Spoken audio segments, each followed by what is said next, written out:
جنات کا دیکھ لو، قرآن مجید میں آتا ہے کہ جب نبی صلی اللہ علیہ وسلم نے تبلیغ کا کام شروع کیا نا، تو جنات بھی کی ایک جماعت نے نبی کے قرآن کی تلاوت سنی اور جا کے اپنی قوم کو انہوں نے تبلیغ کرنا شروع کی. تو تبلیغ کا انداز دیکھو جنات کا، کیونکہ ہدایت مل گئی تھی ان کو، مسلمان ہو گئے تھے.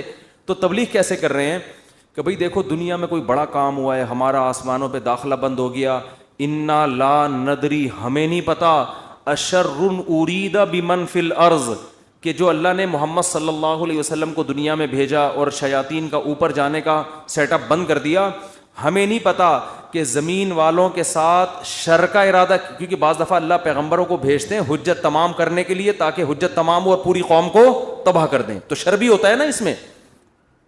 کہہ رہے ہیں انا لا ندری، ہمیں نہیں پتا، اشر ارید بمن فی الارض، کہ جو لوگ زمین میں رہتے ہیں ان کے ساتھ برائی کا ارادہ کیا گیا ہے، ام اراد بہم ربہم رشدا، یا ان کے رب نے ان کے ساتھ بھلائی کا ارادہ کیا ہے.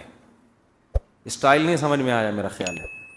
دیکھو جملہ یہ ہونا چاہیے تھا کہ ہمیں نہیں پتا یہ جو کچھ ہو رہا ہے، ہمیں نہیں پتا کہ رب نے ان کے ساتھ برا چاہا ہے یا اچھا چاہا ہے. اصل میں تو یہ ہونا چاہیے نا.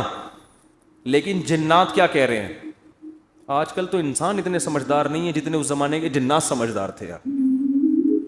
جنات یہ نہیں کہہ رہے کہ ہمیں نہیں پتا کہ اللہ نے انسانوں کے ساتھ برائی کا ارادہ کیا ہے یا اچھائی کا. یا تو یہ کہنا چاہیے تھا، یا جنات کو بالکل اس کے الٹ کہنا چاہیے تھا کہ ہمیں نہیں پتا کہ زمین والوں کے ساتھ برائی کا ارادہ کیا گیا ہے. کر کون رہا ہے یہ نام نہیں لے رہے، ہم ہائی لائٹ نہیں کر رہے. انسانوں کے ساتھ برائی کا ارادہ کیا گیا ہے یا اچھائی کا ارادہ کیا گیا. دونوں پیسو وائس ہوتے ہیں. ایکٹیو پیسو کا فرق تو پتا ہوگا نا. بھائی اس نے مارا ہے، وہ مارا گیا ہے. جب ہم کہتے ہیں ہی از کلڈ، وہ مارا گیا ہے، تو مارنے والے کو ہم شو نہیں کر رہے ہوتے. فاعل کا نہیں پتا ہوتا، سبجیکٹ کا نہیں پتا ہوتا کہ مارنے والا ہے کون. سمجھ میں نہیں آ رہی. تو قرآن کہہ رہا ہے ہونا یہ چاہیے تھا کہ جنات یا تو شر اور خیر کا ارادہ کرنے والے کا نام نہ بتاتے کہ کون ارادہ کر رہا ہے، بلکہ دونوں کو پیسو وائس میں لاتے کہ ہمیں نہیں پتا کہ زمین والوں کے ساتھ برائی کا ارادہ کیا گیا یا اچھائی کا ارادہ کیا گیا. یا تو یوں کہتے، اور اگر سبجیکٹ کا ذکر کرتے تو یوں کہتے ہمیں نہیں پتا کہ رب نے زمین والوں کے ساتھ برائی کا ارادہ کیا ہے یا اچھائی کا ارادہ کیا ہے. لیکن جنات اتنے ہوشیار، جب اچھائی کا تذکرہ آیا تو رب کا تذکرہ کیا، برائی کا آیا تو سبجیکٹ کو کیا کر دیا، حذف. تو کیا کہہ رہے ہیں؟ انا لا ندری، ساڈی عقل چ بات نہیں آندی، سانو نہیں پتا کہ اشر ارید بمن فی الارض، پیسو وائس، کہ زمین والوں کے ساتھ برائی کا ارادہ کیا گیا ہے. کون کر رہا ہے یہ نہیں بتائیں گے. یہ میں نہیں بتاؤں گا، یہ نہیں بتاؤں گا میں. حالانکہ وہ بھی کون کر رہا ہے؟ اللہ ہی کر رہا ہے نا، لیکن اللہ کا نام نہیں لے رہے. ہمیں نہیں پتا کہ زمین والوں کے ساتھ برائی کا ارادہ کیا گیا ہے یا اللہ نے اچھائی کا ارادہ کیا ہے.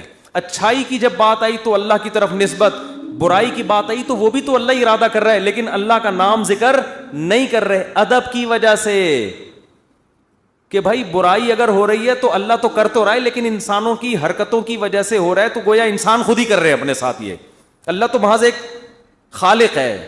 کر کون رہے ہیں؟ یہ خود ہی کم وقت کر رہے ہیں. اچھائی ہو رہی ہے تو پھر اللہ کر رہا ہے. یہ تمیز ہمیں کس سے سیکھنی چاہیے؟ جنات سے. کوشش نہ کریں کسی جن ون کو بھلا کے تمیز کے چکر میں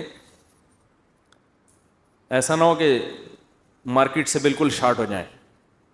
تو اس سے ہمیں یہ پتا چلا کہ اسلام میں بڑے کا احترام ہے. بعض چیزیں حقیقت پر مبنی ہوتی ہیں مگر اس کو زبان سے ادا نہیں کیا جاتا.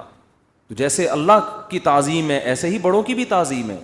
حدیث میں آتا ہے، آپ صلی اللہ علیہ وسلم نے فرمایا جو ہمارے بڑوں کی تعظیم نہیں کرتا وہ ہم میں سے نہیں ہے. تو جب کوئی برائی کی نسبت کسی بڑے کی طرف کی جائے تو ابا کا نام لے کے نہ بتایا کرو یہ سب کچھ ابا نے کیا ہے.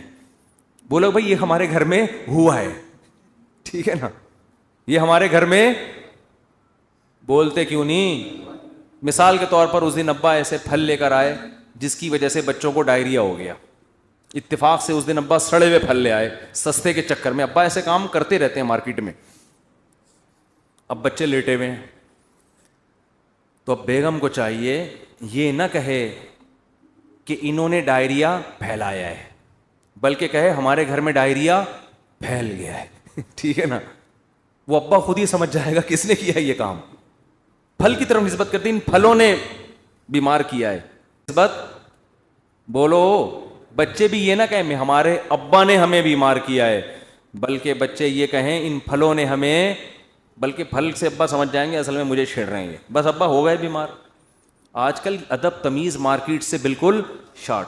ایک آدمی کو کرونا ہوا, اس کے بعد اس کی بیوی کو بھی ہو گیا. مجھے بار بار آ کے بتا رہے میری بیوی کہہ رہی آپ کی وجہ سے ہوا ہے مجھے بھی.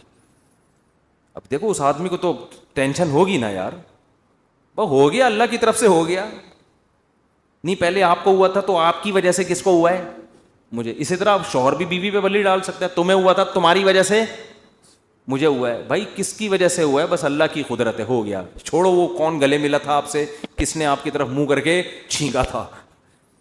ہم ایسے بہت سے لوگوں کو جانتے ہیں جو ٹی بی کے مریضوں کے ساتھ چپک کے انہوں نے زندگی گزاری, خدمت کی, مگر ان کو ٹی بی نہیں ہوئی, اور 2 گھر چھوڑ کے جو بندہ بیٹھا ہوا تھا اس کو ہو گیا. تو آج کل نا یہ تمیز مارکیٹ سے شارٹ ہو رہی ہے. بڑے چھوٹے کا ادب کیا ہو رہا ہے, ختم, فوراً بلی ڈال دیتے ہیں اس نے کیا یہ. تو اگر کیا بھی ہو بھائی نسبت مت کرو, تقدیر کا حصہ, بھائی ہو گیا ہمارے ساتھ. قرآن دیکھو ابراہیم علیہ السلام کیا کہتے ہیں, وَإِذَا مَرِضْتُ فَهُوَ يَشْفِينِ. کیا خاندانی کلام ہے یار. حضرت ابراہیم کہہ رہے ہیں جب میں بیمار ہوتا ہوں اللہ مجھے شفا دیتا ہے. حالانکہ بیمار کون کرتا ہے, وہ بھی تو اللہ ہی کر رہا ہے نا. تو کہنا تو یہ چاہیے تھا کہ اللہ ہی بیمار کر کے اللہ ہی مجھے ٹھیک کر دیتا ہے. تو سوال ہے اس میں اللہ کی تعریف کی کیا ضرورت ہے, بیمار بھی تو اسی نے کیا تھا. لیکن اللہ کی حمد و ثنا کر رہے ہیں, بیمار تو میں ہو جاتا ہوں, شفا کون دیتا ہے, اللہ. تو یہ ادب تمیز سکھایا جا رہا ہے کہ انسان کے بچے بن کے زندگی گزارو, بڑے چھوٹے کا ادب کرو.